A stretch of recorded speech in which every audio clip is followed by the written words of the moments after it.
Dit is die 12de Augustus en ons doen so 'n bietjie Bybelstudie vanaand, sommer so informeel.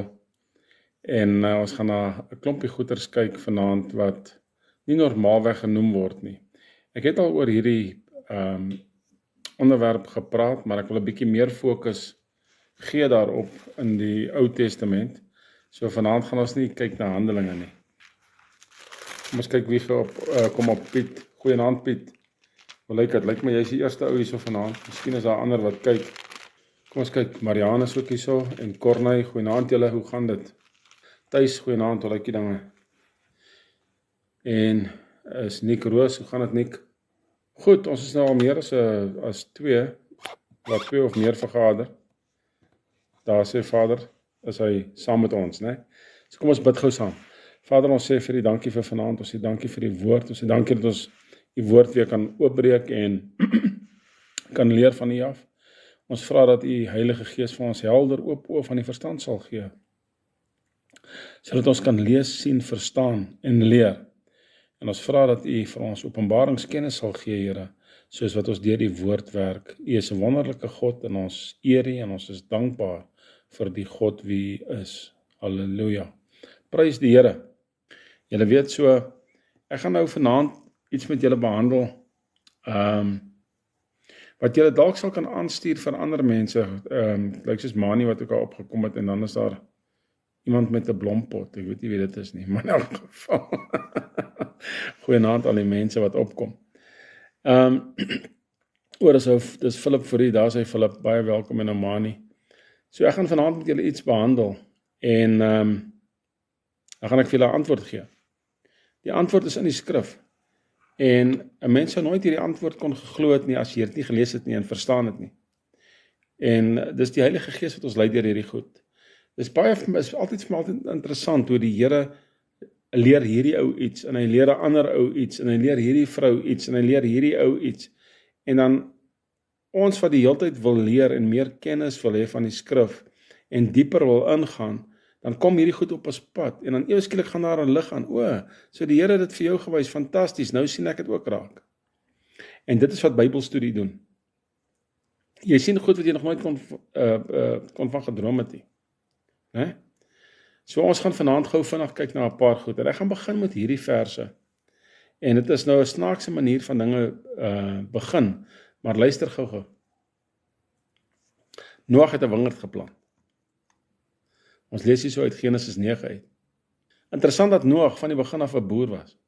Ek wil net 'n slukkie koffie vat. Ek hoop julle het koffie vanaand.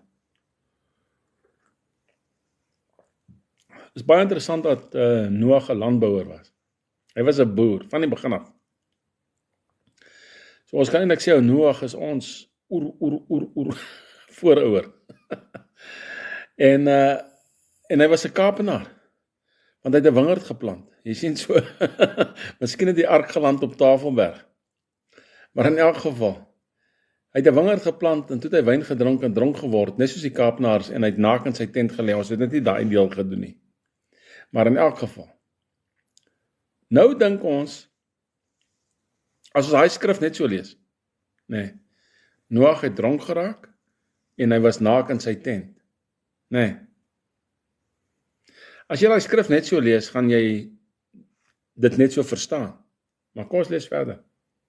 En Gam, die vader van Kanaan, het sy vader se naaktheid gesien. Hy het aan sy twee broers daar buite te kenne gegee. Wag net so 'n bietjie.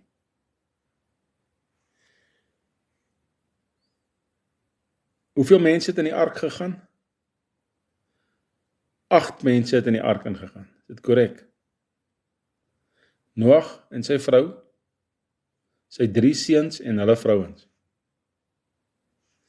Daar is niks in hierdie skrif wat vir ons sê dat Kanaan al gebore was nie. Hoe lank vat dit vir 'n wingerdstok om te groei?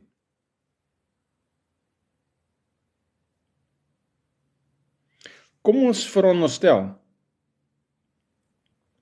dat hulle het wingerdstokke op die ark gehad. Hoe lank vat dit vir 'n wingerdstok om genoeg druiwe te dra? vir jou om wyn te kan van maak. Het julle ooit daaraan gedink? En hierso noem die skrif iets baie belangrik. Hy sê hierso, en Gam, die vader van Kanaan. Hy het sy vader se naaktheid gesien. En dit aan sy 2 broers daar buite te kenne gegee. Toe neem Sem en Jafet die bookleed en hou dit op hulle skouers terwyl hulle agteruit loop. En hulle het die naaktheid van hulle vader bedek. Hulle gesig was agtertoe gedraai, sodat hulle die naaktheid van hulle vader nie gesien het nie. Ons sit nou hierso met 'n tammeletjie. Hulle noem dit 'n bookleed. Toe neem Sem en Jafet die bookleed. Julle moet nou mooi my storie volg, want julle gaan die antwoord nou kry. In die boek van Deuteronomium. Ek kan nooit daai woord reg uitspreek nie. In die boek van Deuter, maar in elk geval. Toe neem Sem en Jafet die bookleed. Hou dit op hulle skouers, terwyl hulle agteruitloop. Frik goeienaand en Bertie goeienaand. Hulle hou dit op hulle skouers, terwyl hulle agteruitloop. Huh? 'n bookleed is net 'n stuk materiaal. Hoekom het al 2 seuns die bookleed gedra? Hulle gesig was agtertoe gedraai, sodat hulle die naaktheid van hulle vader nie gesien het nie. Die rose goeienaand. Toe Noag van sy wyn wakker word en merk wat sy jonger seun aan hom gedoen het. Toe sê hy wat? Vervloek is Kanaan. 'n knegt van die knegte moet wees vir sy broers. Hoekom het Noag vir Kanaan vervloek? Kom ons kyk na antwoorde. En ons kyk na Deuteronomium 22 vers 30. Maar voordat ons by vers 30 kom,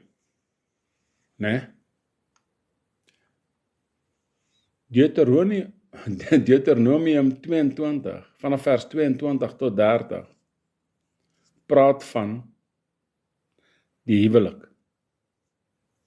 Philip, goeienaand. Luister nou mooi na hierdie gedeelte. Ek gaan hierdie gedeelte nou vir julle lees. Julle moet nou mooi luister. As 'n man betrap word, terwyl hy met 'n getroude vrou gemeenskap het, moet hulle albei sterwe. Die man wat met die vrou gemeenskap gehad het en die vrou. So moet jy dan die kwaad uit Israel uitroei. As 'n dogter, 'n jong meisie, aan 'n man verloof is, en iemand kry haar in die stad en hou met haar gemeenskap, dan moet julle hulle 2 na die poort van die stad uitbring en hulle stenig, dat hulle sterwe, die dogter, omdat sy in die stad nie geskreeu het nie, en die man, omdat hy die vrou van sy naaste onteer het. So moet jy dan die kwaad uit jou midde uitroei. Maar as die man die verloofde dogter in die veld kry, en die man haar aangryp en met haar gemeenskap het, moet die man wat met haar gemeenskap gehad het, alleen sterwe. Maar aan die dogter moet jy niks doen nie. Daar is in die dogter geen sonde wat die dood verdien nie. Goeienaand Ronel. Want soos wanneer 'n man teen sy naaste opstaan en hom doodslaan, so is dit in hierdie geval. Interessant dat daar geen sonde in hierdie vrou is dan nie. Want hy het haar in die veld gekry. Die verloofde dogter het geskreeu, maar daar was niemand om haar te help nie. As 'n man 'n dogter, 'n jong meisie kry wat nie verloof is nie, en haar aangryp en met haar gemeenskap het, en hulle word betrap, dan moet die man wat met haar gemeenskap gehad het, die vader van die dogter, 50 sikkels silwer gee, en sy moet sy vrou wees, omdat hy haar onteer het. Hy mag haar nie verstoot solank as hy lewe nie. Hierdie skrif wat ek nou gelees het, gaan ons weer na toe terugkom. Hierdie skrif vat soveel probleme uit die samelewing uit. Maar kom ons gaan nou gou na vers 30 toe. Deuter 22, gaan nou nie die hele ding uitspreek nie. 'n man mag die vrou van sy vader nie neem nie.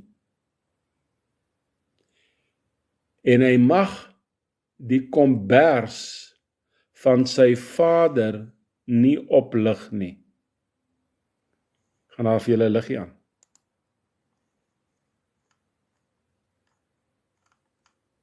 Wat het die twee seuns gedoen? Hulle het die bokkleed op hulle skouers gedra terwyl hulle agteruit geloop het. Wat was, of wie was in die bokkleed toegedraai? Wat ook dronk was. Saam met haar man.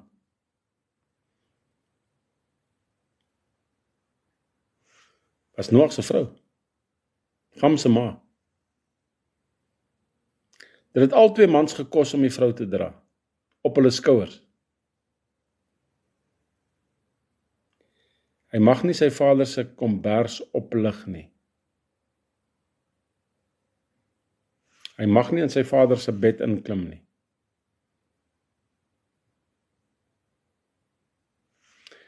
Die eerlike waarheid is, ek het vir jare lank gedink dat die sonde wat Gam gedoen het, homoseksualiteit was. Totdat ek daardie vers 30 gelees het in Deuteronomy, whatever, Deuter. daai ene. Totdat ek daai vers gelees het. En dit is die sonde van Kanaan. As jy gaan kyk in die skrif na Kanaan se geskiedenis, dan sal jy daar lees dat dit was een van hulle sondes gewees. Hulle het met hulle eie maas die verkeerde goed gedoen. Nou kyk nou na 1 Korintiërs 5, vers 1. 'n Mens hoor waarlik van hoerery onder julle. En hoerery van so 'n aard as wat selfs onder die heidene nie bekend is nie. Dat iemand die vrou van sy vader het. Die sonde van Kanaan, of die sonde van Gam. En nou moet ons verstaan, hoekom het Noag vir Kanaan gevloek en nie vir Gam nie? Want Kanaan was die kind tussen Gam en sy ma. Dis wie Kanaan was. Daarom is hy vervloek.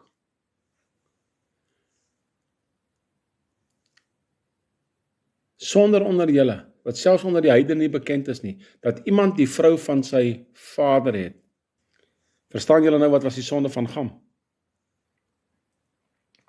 Goed, dit bring ons dan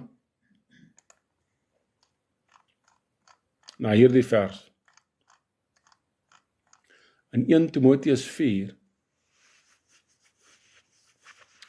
1 Timoteus 4 vanaf verse 1 tot 3. En dit is vir my belangrik dat ek hierdie skrif vir julle gee, want ons gaan nou gou kyk hoekom. Maar die Gees sê uitdruklik dat in die laaste tye sommige van die geloof afvallig sal word. In watter tye leef ons nou? In die laaste tye. En verleidende geeste en leringe van duiwels sal aanhang deur die gefeinsheid van leenaars wat gebrandmerk is in hulle eie gewete. Verstaan julle hoe erg is hierdie ding vir Paulus? Hulle gaan afvallig raak van die geloof, hulle gaan leringe van verleidende geeste en duiwels aanhang, en dit gaan geleer word deur gefeinsheid van leenaars wat gebrandmerk is in hulle eie gewete. Wat doen hierdie mense?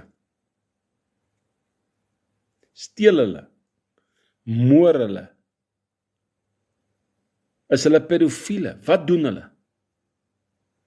Kyk wat doen hierdie persone, hierdie leenaars, wat gebrandmerk is in hulle eie gewete, wat die leringe van duiwels aanhang, wat doen hulle? Hulle verbied mense om te trou. Wag 'n bietjie, is dit dan so groot sonde? Hulle verbied mense om te trou.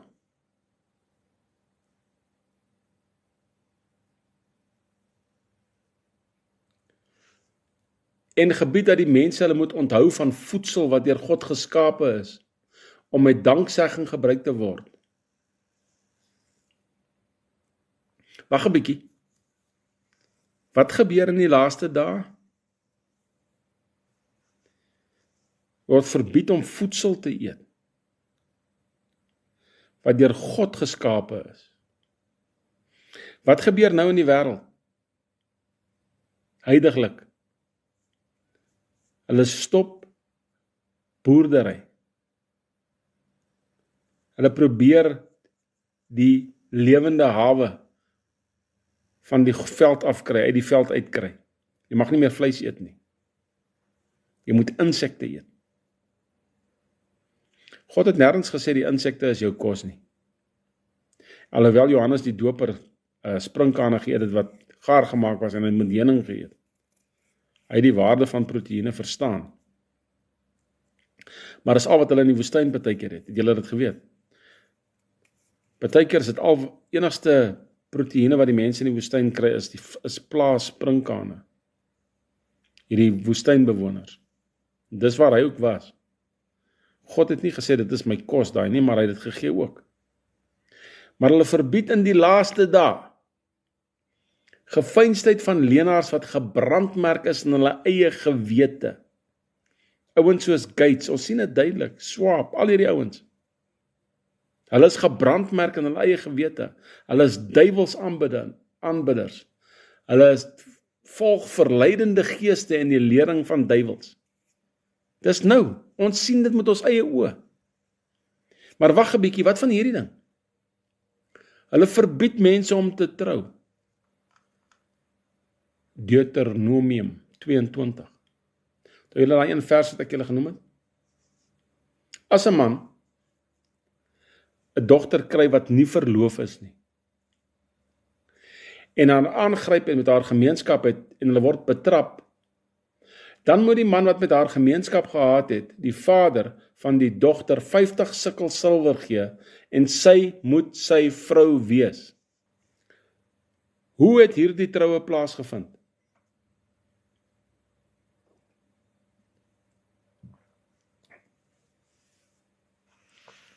Deur gemeenskap. Wanneer 'n mens dwars deur die Ou Testament gaan, en daar is baie verse, en julle weet nou hoe die troue plaasgevind het, ek hoef dit nie weer te noem nie. Maar as ons nou kyk na die hedendaagse kultuur, die moderne era, en ons kyk na die troue, is daar 'n paar dingetjies wat ek gou vinnig wil noem. Voor ek dit wil noem, wil ek net gou gaan na wat Jesus gesê het, en wat God gesê het. God het gesê in Genesis 2 vers 24, toe sê hy, daarom sal die man sy vader en moeder verlaat, sy vrou aankleef, en hulle sal een vlees wees. Wat het Jesus gesê? Ek moet gou vinnig daar uitkom. Om hierdie rede sal die man sy, dit is Markus 10, om hierdie rede sal die man sy vader en moeder verlaat en sy vrou aankleef, en hulle twee sal een vlees word, sodat hulle nie meer twee is nie, maar een vlees. Wat God dan saamgevoeg het, mag geen mens skei nie. So ons verstaan hoe God die huwelik sien. Ons verstaan dat God sit die mense by mekaar, en ek gaan nou terugkom na my punt toe, dat in die laaste dae hulle gaan verhoed dat mense trou. En hoe gaan hulle verhoed dat mense trou? Vader sê, wat God saamgevoeg het, kan geen mens skei nie. Nou ons sien in die Ou Testament wanneer die samevoeging plaasgevind het. Ons hoef nou nie daaroor uit te brei nie. Maar wat gebeur in ons kultuur?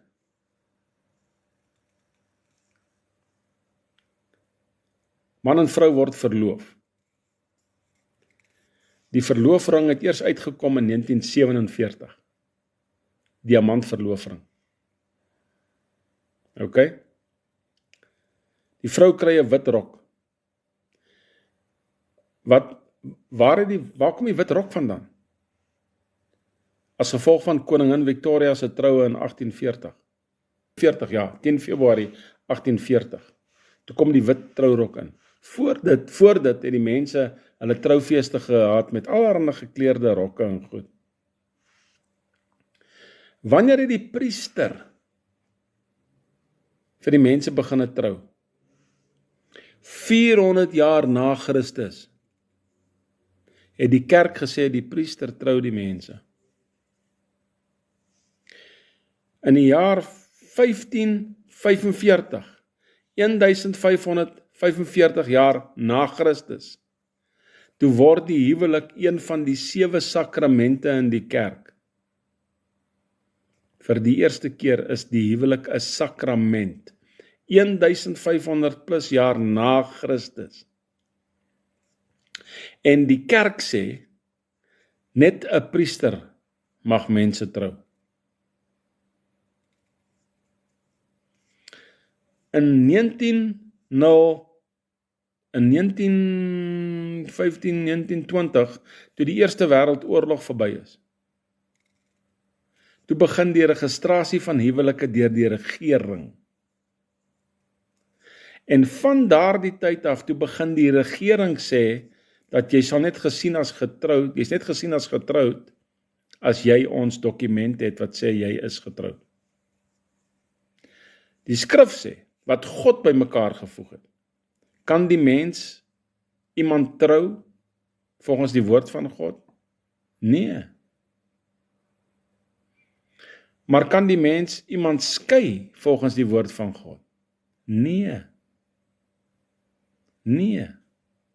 Nou kom ons terug na daardie ding toe, in die laaste dae gaan hulle vir die mense verhoed om te trou. Die laaste dae. Wat doen hulle in die laaste dae? Verbied mense om te trou. In ons 20ste eeu, tot hier in die 21ste eeu, in ons konservatiewe kerke, het hulle gesê dat wanneer 'n man met 'n vrou geslaap het en sy raak verwagtend en hulle is nie getroud volgens die kerk nie, dan was sy 'n ongehuwde moeder. Hulle het nie veel gepraat oor die man nie, meer gepraat oor die vrou. En wat het gebeur?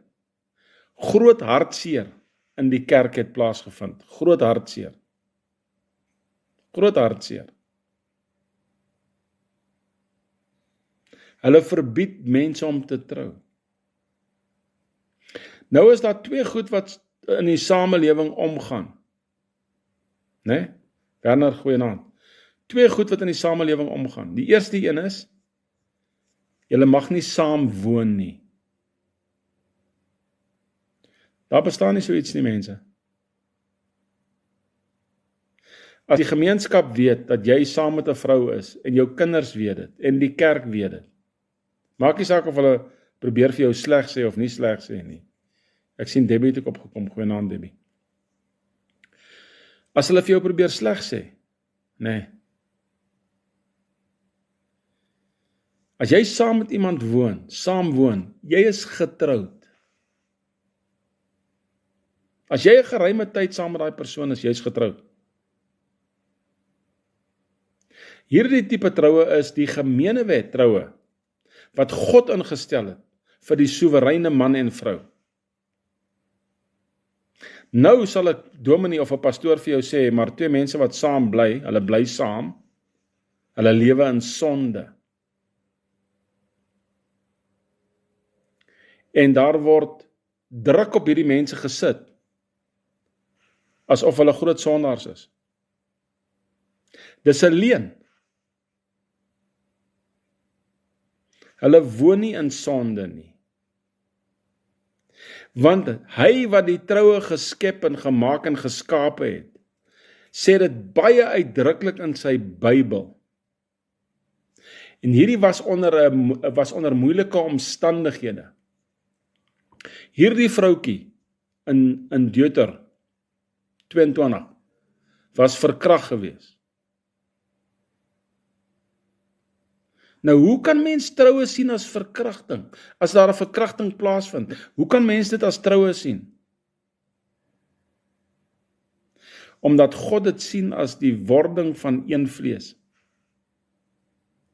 En die man se verkrachting van die jong meisie word uitgevee, indien hy haar vat as sy vrou. Nou goed, ons moet nou nie confused raak nie, dat ek die Engelse woord gebruik. Indien jy met 'n vrou saam is, vir 'n hele lang ruk, en jy los haar en jy gaan slaap saam met 'n ander vrou, of 'n man, dis egbreek. Dis egbreek. Of jy nou voor 'n priester gestaan het, en of jy nou die papiertjie van die hof gekry het, of nie, dit is egbreek.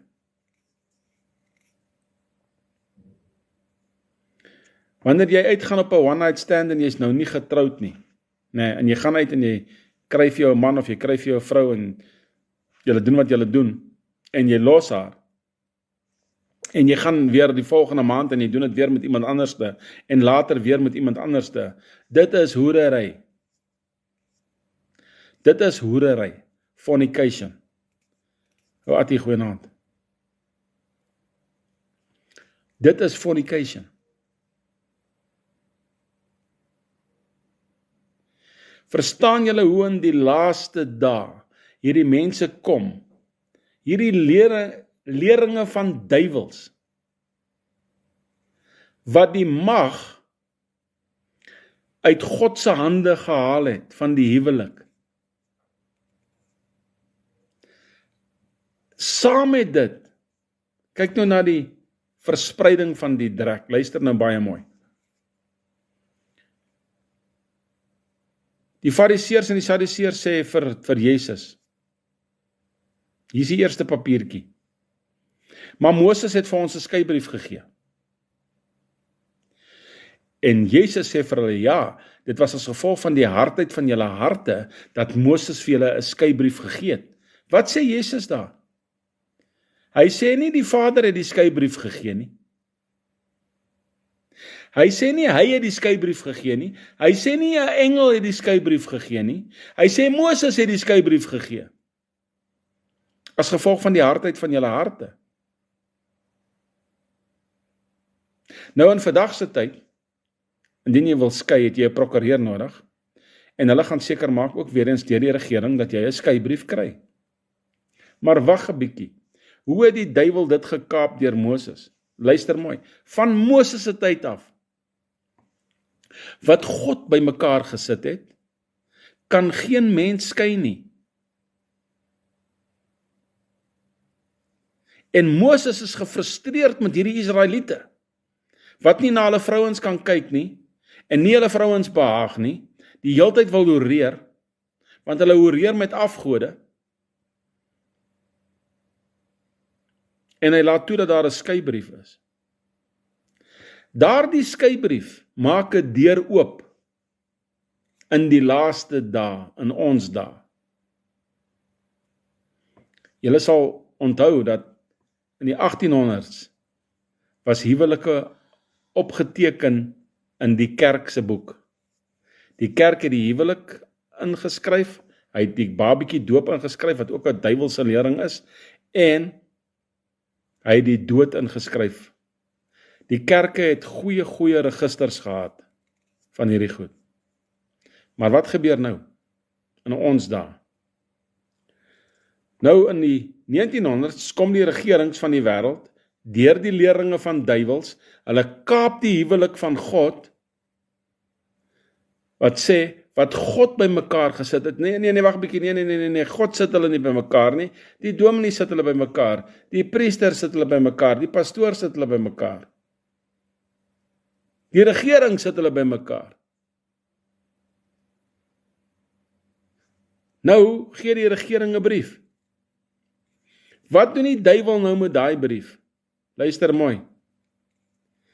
Nou vat die duiwel daai brief, want hy het in sy gedagte, het hy die huwelik uit God se hande uitgeneem. Hy het die huwelik uit God se hande geneem. Nou vat hy daai brief en nou sê hy, 2 homoseksuele mans kan trou. 2 lesbiese vrouens kan trou. Goeienaand Pieter. Want hulle kry die brief, die dokument van die regering wat sê hulle is getroud. Maar die duiwel is nie klaar nie. Die duiwel is glad nie klaar met hierdie ding nie. Die duiwel vat daai brief terug in die konservatiewe kerke, want hy weet hy gaan nie reg kry in die karismatiese kerke nie. Goeienaand Christo. Hy vat daai huweliksbrief van die regering en hy vat dit terug in die kerke in. En nou begin die konservatiewe kerke vir hulle pastore en priesters en dominees aanstel wat homoseksueel is. Sien julle hoe die wiel draai? Sien julle hoe gaan hierdie ding deur die geskiedenis? Dwars deur die geskiedenis. Dis heeltemal reg, Attie. Jy doen 'n belofte. As vader weet jy die belofte gedoen, en hy sien jou hart en hy ken die vrou se hart saam met wie jy is. As die mense om jou weet, dis mens noem dit gemeene wettroue. Jy moet die video kyk van die begin af. Dis gemeene wettroue. Almal weet jy is getroud, die hele gemeenskap weet jy is saam met daai vrou, en dit is presies wat gebeur het in die Ou Testament. Goeienaand Pieter. Pieter. Dis presies wat gebeur het in die Ou Testament. Die gemeenskap het geweet dat daardie mense was getroud voor God. Nou kom die vraag. Het Jesus 'n troue of 'n troufees bygewoon in Kana?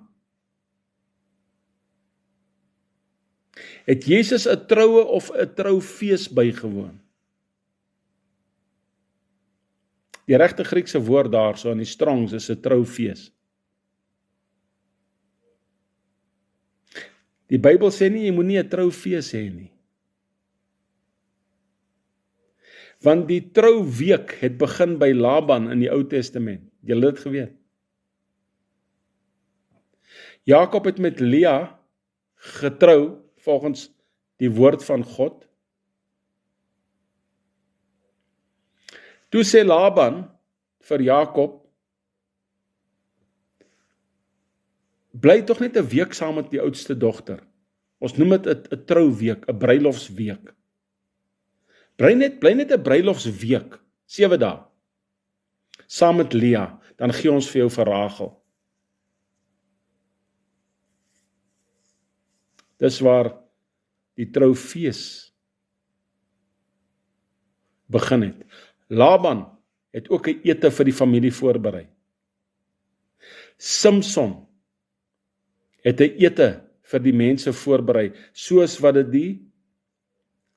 die gebruik was van die jong mans in daardie tyd. Dit is waar die troufees vandaan kom. Troufeeste moet daar wees, want dit is lekker. En die gemeenskap is bly saam met jou. En die familie is bly. Maar moet nooit laat 'n dominee of 'n pastoor of enige ander so tipe mens vir jou sê, nee, julle bly in sonde omdat julle saam woon. Nee, oom pastoor, volgens my Bybel, dominee, lieg jy. Jy's 'n leienaar, jy's 'n geveinsde. En jy troue uit God se hand uitgevat. Want jy hou van die R1000 of die R5000 wat paartjies vir jou gee om hulle te bevestig. Jy kry dit ook nie in die Bybel nie. Jy word nie bevestig in die huwelik nie. wat God bymekaar gesit het. Kan geen mens skei nie. As ons die regte goed vir ons kinders leer, as hulle verstaan dat God sê, geen mens kan jou skei nie, dan kan geen prokureur hulle skei nie. En hulle sal nie eens dink om te skei nie. Hulle sal mekaar behaag. Wat is die geloftes wat ons moet maak met mekaar? Vrou, wees onderdanig aan jou man soos aan die Here. Man, wees lief vir jou vrou, soos wat Christus die kerk lief het. As ons die regte goed geleer word, dan sal ons die regte goed doen, en ons sal die duiwel uit die huwelik uithou. En die leuns van die vyand, van moffietroue, en lesbiese trouens, en die goed dat 'n regering jou kan trou en sulke goed, sal ons uithou uit God se woord uit. Want dit is 'n leuen van die duiwel. Dit kom uit die put van die hel uit.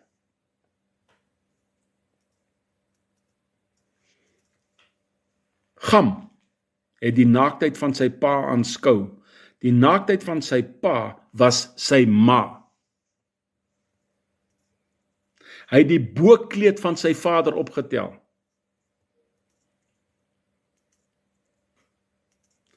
En die wet van Moses sê baie duidelik, 'n man mag die vrou van sy vader nie neem nie, en hy mag die kombers van sy vader nie oplig nie, die mantel van sy vader, die bokkleed van sy vader.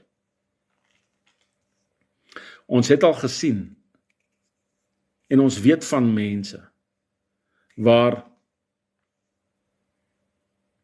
'n jong man se pa se vrou het gesterf, en hy kry 'n stiefma. Hy kry 'n stiefma. En die pa skei die stiefma met 'n brief, of die pa sterf, en die jong man vat sy stiefma as vrou.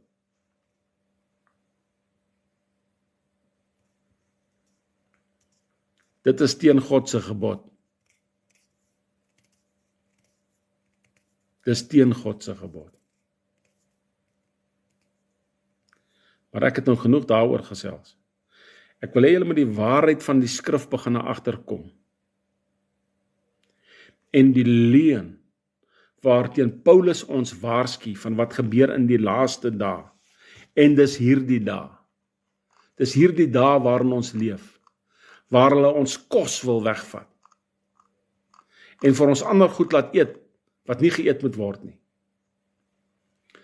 Hierdie mense het afvallig geraak van die geloof, en word deur verleidende geeste en leerlinge van duiwels gebruik.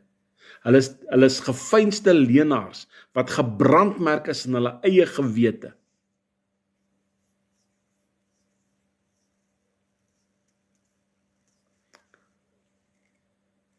Ek hoop julle verstaan 'n bietjie meer in hierdie wonderlike wet van Christus. Hoe hy hierdie belangrike aspek van God, wat die duiwel probeer kaap het, hoe hy vir ons leer wat die waarheid is. En wanneer jy die waarheid ken, sal die waarheid jou vrymaak. As jy van iemand weet, wat so gebenadeel is deur die kerk, leer vir hulle die regte goed. Wys vir hulle hierdie video. Leer vir hulle die regte goed, sodat hulle kan vry wees.